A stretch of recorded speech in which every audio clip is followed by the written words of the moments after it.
Greetings, everyone. Welcome to another edition of Coach E's Mind Games, wherein we tackle sport topics from a mental, social, and diversity perspective.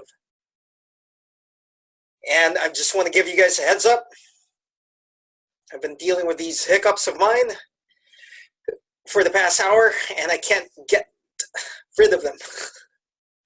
So that's a fun way to go ahead and proceed with this. So I've already discussed regarding my background in the first edition, so I'm not going to discuss it again. But all I'm going to say is that I'm a huge fan of the NBA, and if you're listening to this podcast, that's a more than 2-decade-old poster of mine back in college, and has traveled across the country and then another country, and still here with me right now. Okay, so we would love to have and work with sponsors out there, and for today's session again, we have AAA Physical Therapy I'm involved with sponsoring this event. I also have a virtual staffing agency, so if you need remote teammates or endorse certain functions to other people, feel free to reach out to me. Enough of the introduction. Let's go ahead and debate and discuss things critically and academically. But before that, we always focus on a specific nonprofit organization. For today's session, we're going to go ahead and discuss the Knights of Columbus. You have local chapters pretty much around the world. Feel free to reach out to them on how you can help out, or if you need assistance, Knights of Columbus will go ahead and find ways on how they can help out. Excuse me. All right. So, in our first version, we discussed the fallacy of the goat, and I have discussed Bronfenbrenner's ecological systems theory. I'm not going to discuss this again, but I want to go ahead and highlight again the importance of Cronus system, wherein that it's just very difficult to just put in one person in any era, for example. If you put politics aside, if we put sports aside for now, a lot of people will go ahead and say that the presidents on Mount Rushmore are great leaders or great presidents. During their time, by all means, that may have been true, or it is true. It's not for me to decide that. But what if you put those presidents in different time frames, whether it was Second World War, the Industrial Revolution, the pandemic that we are in right now? Would they have been successful as well on how they have led? Or vice versa, any president of recent history that you identify as a great leader, would they have been really good in establishing the birth of this country to go ahead and gain its independence from the British, and in some areas against France, and so on and so forth? It's very difficult to go ahead and do that. So, in terms of the fallacy of the goat, as I've discussed in the last session about these things, we have to look into all other aspects. It begins with the self in terms of their personality, in terms of their background, the media, the value system, the belief system, and the likes. And so I want to expand a little bit further right now in today's session.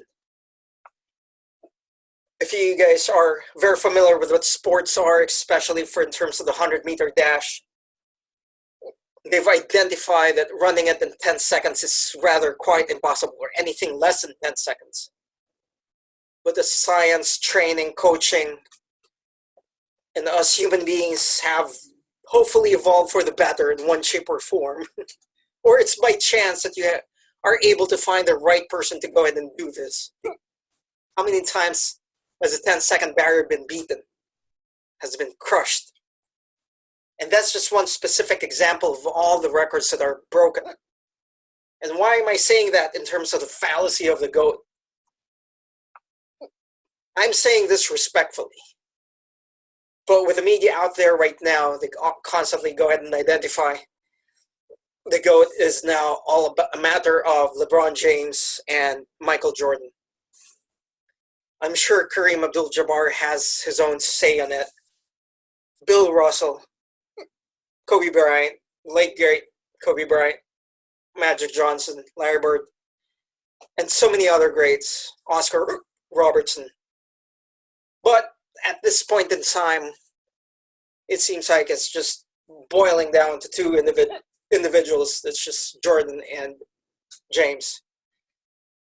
So without sports right now, it's supposed to be in the middle of the playoffs of the NBA, but we don't have that. It's giving me a little bit more time to go ahead and watch or rewatch some of the games, especially in the second three-peat of the Chicago Bulls. And here's what I want to go ahead and say or share. And I'm saying this respectfully for all the players that's listed here. Jordan, for the most part, went against Hornacek, Starks, Kevin Johnson, Nick Anderson, Gary Payton, Byron Russell. And LeBron James, for the most part, went against, or going against, Kawhi Leonard, Giannis Antetokounmpo, Paul George, Kevin Durant, the two Greens of Danny Green and Draymond Green, and Harrison Barnes. You go in and identify the people that Jordan went against with versus LeBron James. If you're really going to be objective about this, you can imagine the generation that LeBron James has faced versus Jordan. Maybe the exception of Gary Payton and Kevin Johnson. But the generation that LeBron has faced, almost directly or somewhat indirectly, but they in this guard forward positions, he has faced better athletes compared to who Jordan faced. And I'll get back to this a little bit later. All right, so we have to look into other situations as well. So Horace Grant is a lot of the news right now, but we have to go ahead and pay attention that when the Bulls defeated the Shaq and Penny Hardaway team, Horace Grant was injured during that series, and he is a huge part of that team. We cannot take that into account. We cannot take that out of the picture. So I was watching the Pacers Bulls series in the 1998 Eastern Conference Finals. And I know it was featured in The Last Dance. Jalen Rose was suspended in the fifth game. So I watched the whole game. He was suspended because of the game prior to that he went across the line when Reggie Miller and Ron Harper got into it in the Bulls bench area. And by technicality, he had to be suspended because he was not supposed to go into the court because he was not part of the team that was playing. And then the first few minutes, Chris Mullin gets a cut in his head, bleeding. Thank you to Rick Smith's elbow. And it really threw Larry Bird's rotation right off the bat. And again, with all due respect to Fred Hoiberg, and there were big moments when they were trying to go ahead and catch up. He was overmatched in so many levels. So, again, we can't just take it in the bubble and that's that. And Jalen Rose was getting to almost where his peak is as a basketball player, and he wasn't there in Game 5, and obviously they lost by a huge margin. All right, let's look about the 96 finals. Nate McMillan is a very, very competent defensive player. I'm sure he was another body that could go ahead and help out against Pippen and Jordan, but he was injured as well during that final series. I know he tried to go ahead and come back, but it was a little too late. And obviously, he was not 100%. More about the fallacy of the GOAT in terms of the Chrono system.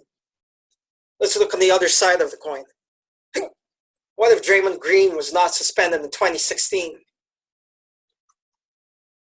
What if Kevin Love and Kyrie Irving was not injured? And think about this. Having Michael Jordan's team to have Dellavedova, with all due respect to him, to be your starting point guard and going against Stephen Curry.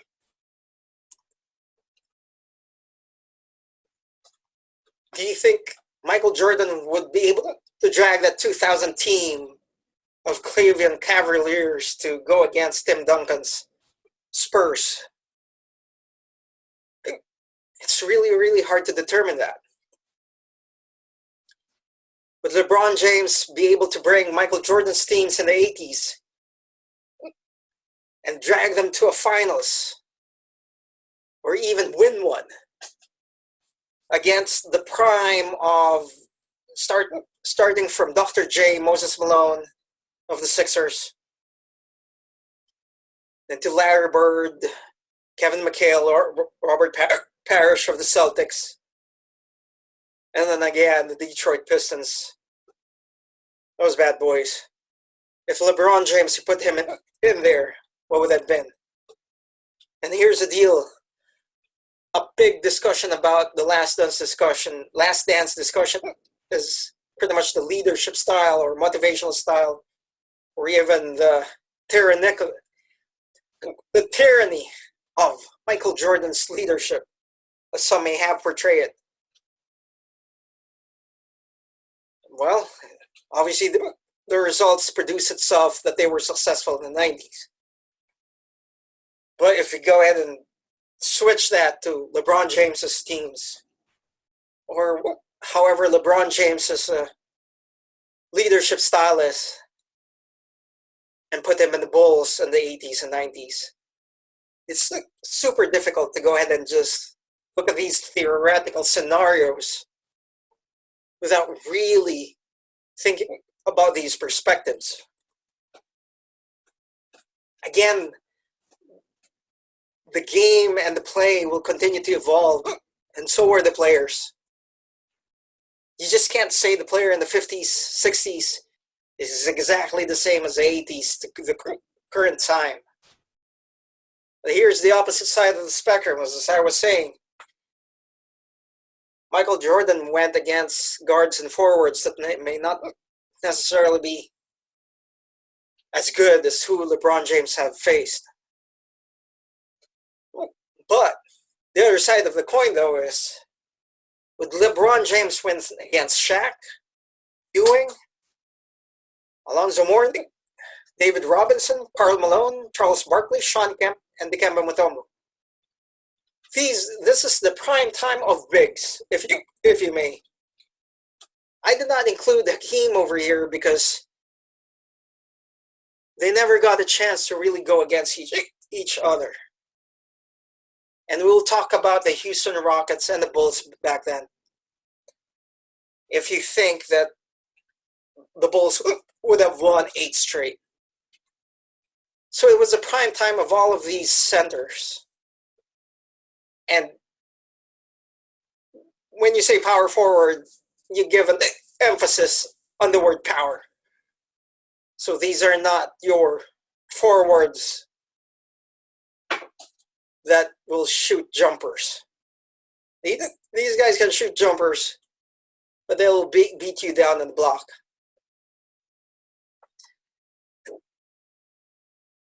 And here's the deal. LeBron James went to the NBA Finals for this last decade. 9 straight finals. Sure, it seems like he has lost more than he has won. But this is at the testament of his failure. Or if you look at, he's actually successful because the fact that he is able to represent his team and reach all the way to the finals. And again, I keep talking about the dynamics that you just can't put the self of Jordan or the self of LeBron James in these teams in these eras, and that's it. Think about this, going back to The Last Dance. A huge discussion is about Isaiah Thomas and the Dream Team. Why he was not part of that. And the director, Jason, identified that they were actually even looking at Joe Dumars more than Isaiah Thomas. But if you really go ahead and consider, this is 1992. With all due respect to John Stockton, at this point in time, you would choose Stockton over Thomas. If this was the late 90s, sure, it makes sense that that Stockton is the right choice. So if you need that point guard, why not him? Now, does it really matter that Michael Jordan has to explicitly identify, no, I do not want to play with Thomas?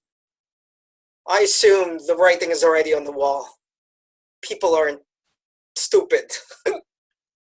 People can go ahead and read in between the lines that, oh, okay, maybe Jordan and some other dream teamers may not necessarily enjoy and have fun having Thomas into the team.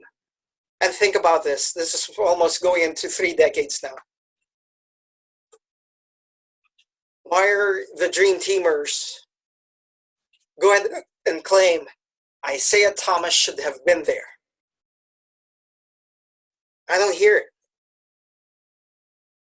I don't hear it. So I'm not saying this to malign Thomas or anybody else, but what I want to go ahead and focus on is the dynamics of things. That you just can't put Jordan in this era and put it in LeBron James's teams and have LeBron James go to those Bulls teams. It's just going to be super different. So I was just using this perspective of Isaiah Thomas being left out of the dream team and the importance of dynamics of things. So I want to say thank you for listening. We'll try to do this during Wednesdays and Fridays at 5 p.m. Eastern Time live. And again, we love sponsors, so if you want to go ahead and be featured, again, we want to say thank you to AAA Physical Therapy, a multi-awarded physical therapy practice here in Columbia, Howard County, Maryland, where they provide telehealth and physical therapy services. Give us a call if you want to be a sponsor at 866-887-7821 or email me at manuel@topvirtualstaffing.com. I appreciate you as always and subscribing and sharing these Mind Games program, and looking forward to see you in the next few sessions. And again, it's a reference for the most of this discussion is identified here on basketball-reference.com. Thank you. You guys be safe and continue to think more critically when we have these sport discussion and debates. Take care. Thank you for watching, and I hope you found this video informational and educational. Please share our videos and subscribe to our channel. If not, my dad will not give me dessert.